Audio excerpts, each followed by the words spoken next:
Hello and welcome to The Album Man, and today I'm bringing back weekly rock news for what has seemed the first time in quite a long time. It's been a while since I've done this show, but I thought it was mighty time that it came back, to be honest, and what better week than this week, I suppose. So, got quite a few news stories that I'd like to talk about from the last week. But let's start with, well, the saddest news story. I always like to get the sad news stories out of the way before we progress to the other ones. So, of course, as I'm sure you all know, but I'll still say something. Last week, Tommy Ramone, the drummer of the Ramones, the original drummer, died at the age of 62 of cancer. He had been receiving treatment for a while, and of course this marks the last of the 4 original Ramones members to have died. They have been very, very unlucky when it comes to fatalities. They've all died at fairly young ages, and it certainly has been unfortunate.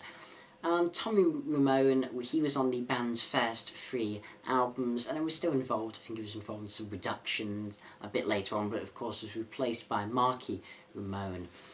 Now, I have to say, when it comes to Ramones, I'm not too big into them. I love the first album. I think the first album's it's a strong album. It's not one of my favourites. I'm not a big Ramones fan, but it's definitely a strong album. And Tommy Ramone, of course, co-wrote Blitzkrieg Bop, possibly their most, certainly one of their most famous songs.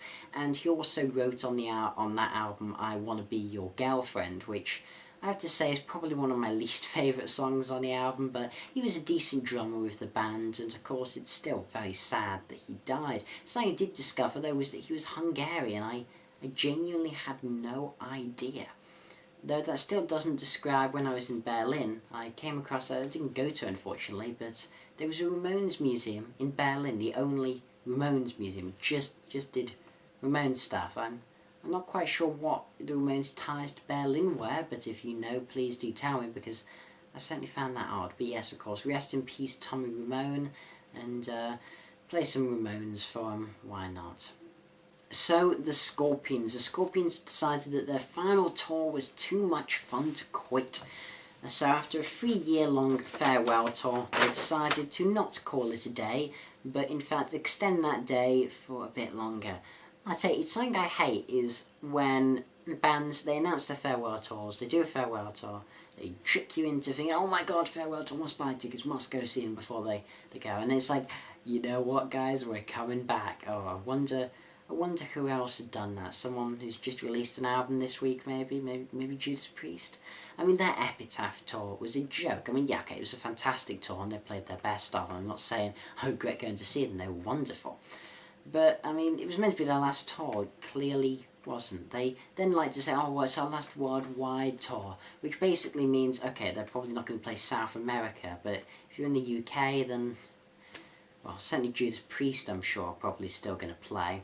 Though, again, that concert of Judas Priest's Epitaph tour, when I saw them, they were supported by Queensrÿche with Jeff Tate. So, certainly the Epitaph for Queensrÿche, well, with Tate, let us say. Still, Scorpions, all I have to say, okay, you finished the farewell tour.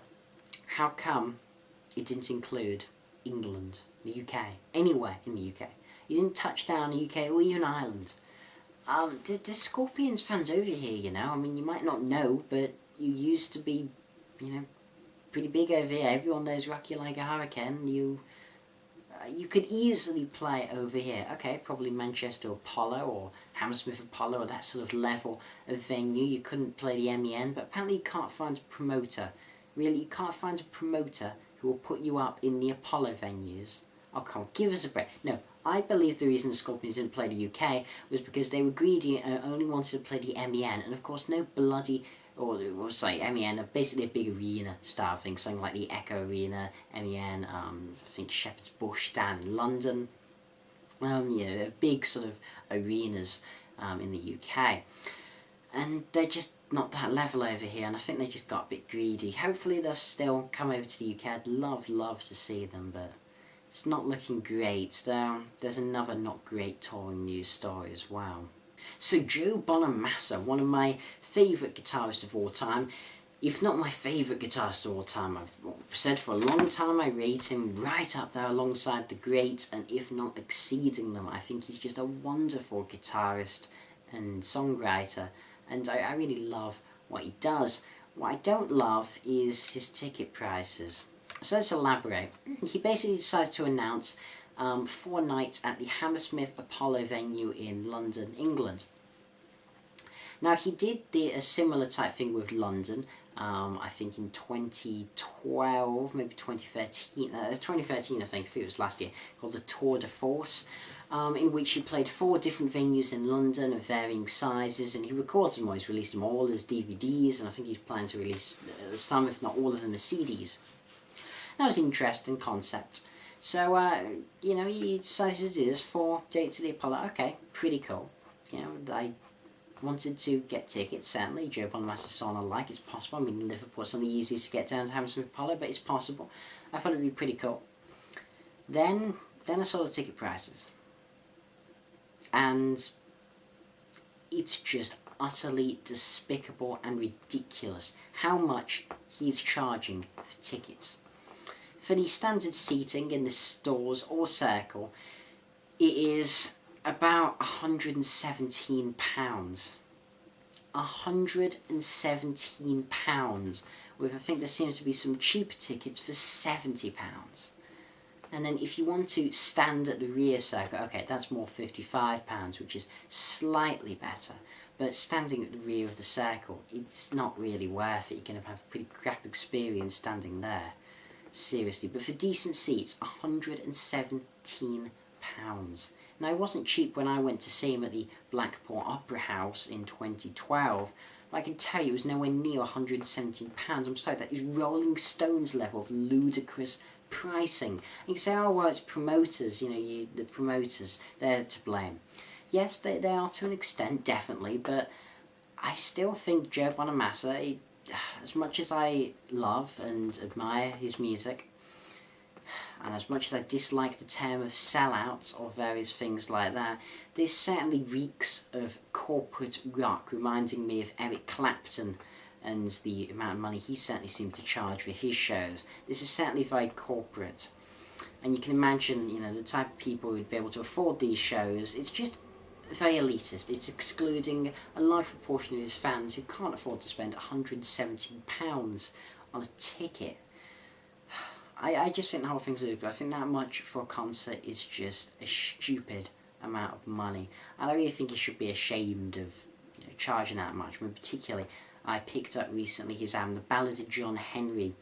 And the title track on that is about a blue-collar worker. And, you know, so, you know, a working class hero he wanted to portray. That's what he said in the booklet. Well, why don't you let those type of people actually afford, you know, make it so they can actually afford to come to your concerts, instead of making it such a bourgeoisie event. It's a shame. It's a shame. No doubt about it. So, AC/DC have released some new details on their upcoming album, which I have to say I have mixed expectations for. I mean, this is their first album, I believe, ever without Malcolm Young, and as apparently he's still in hospital. Definitely not sounded too great, of course. You know, I hope he gets better and recovers, though if he's going to be able to play with the band again, it seems unlikely by this point. Still, he's been replaced by his nephew, who is called, sorry, let me just have a little look here, Stevie Young. I don't know if he's called Young, probably not, but he's called Stevie. He's Malcolm's nephew. Let's just say that, shall we? And yes, so they've recorded an album without him and with Stevie. Now, Stevie did replace Malcolm, I believe, in the 80s some point, when Malcolm couldn't play, but I can't say I know much about his rhythm playing at all, honestly. So yeah, it's interesting they would actually choose to go into the studio without him, and they've already finished recording apparently, which seemed quite quick. They didn't seem to go into the studio that long ago, so it seems like a fairly quick job. And Brian was considering calling it Man Down, but thinks it's a little bit negative. Who knows what the actual name will end up being, and it's hoped to come out either later this year or in early 2015. Certainly an exciting release, and I haven't really talked much about you know, AC/DC in their upcoming album on this channel, so I thought I'd talk just a little bit about it. Now, Black Ice, if we go back in time to good old Black Ice in 2008, so what, 6 years ago now, I enjoyed that album. In fact, I adored that album when it came out. One of the very first brand new albums I ever actually bought myself. And I really liked stuff like Rock and Roll Train, I remember in particular. But it's been a long time since I've listened to that album. It's not an album I find that's particularly aged well, and looking back I don't see it as coming anywhere near to the levels of Back in Black or Highway to Hell for those bad to rock, or you even Flick of the Switch, which I think is criminally underrated in their catalogue. Still, new AC/DC will be interesting. I have a feeling it'll sound just like standard AC/DC, but without Malcolm, this could be a disappointment. It's hard to know. I hope it's good, I genuinely do, and I'd still love to see them on tour. Definitely one of my top bands to see live. But will this be any good? As I said, I hope so. I really do. And talking of albums that may or may not be good, obviously the biggest news recently has been the announcement of a new Pink Floyd album. Now, that was not one I saw coming in the slightest. I mean, a new Pink Floyd album, but Pink Floyd haven't released anything since Momentary Lapse of Reason, I believe. I think that was the last release, and when was that? 1990. Oh no, sorry, not since Momentary, since the Division Bell even. Since the Division Bell, which of course was 94. Yep. Now, Division Bell, that was actually the first Pink Floyd album I ever got into, weirdly. I originally, when I was little, I hated Pink Floyd, I really did. I remember when I first heard Another Brick in the Wall Part 2, I just thought that was the worst song ever. But I was quite like the Division Bell, which is odd, because now I absolutely love Pink Floyd, and The Wall is my second favourite album of all time, and I find the Division Bell to be underwhelming, and an album I barely ever listened to, and same with Momentary Lapse of Reason. I have not enjoyed the post-Waters stuff. I like the Barrett stuff earlier on, and you know, but in general, Pink Floyd without Waters, in my opinion, isn't Pink Floyd. And originally I heard there was going to be a Gilmour solo album. We saw the picture from the recording sessions, but no, it turns out it's going to be a new Pink Floyd album called Endless River. And apparently it's been described as an ambient album, being mainly instrumental, and is coming out in October 2014. Now, interestingly, it's based on these sessions, so the Division Bell sessions, which feature Gilmour, Mason, and the late Rick Wright. And apparently it features Rick Wright's Swan Song, which would be interesting to hear. I mean, Rick Wright's a phenomenal keyboardist, and of course very poorly treated by Waters in Pink Floyd, very poorly treated, particularly around the Wall era. It's really a disgrace to Wright's talent, how he was treated. Still, this album, I've heard it has at least one track of Gilmour vocals, really only one track. I can't say I'm excited for an ambient instrumental, or mainly instrumental Pink Floyd album. I love Pink Floyd, but I want to hear some Gilmour vocal. I want to hear sing about it. It just sounds like this could easily end up being one of the most disappointing, if not the most disappointing album.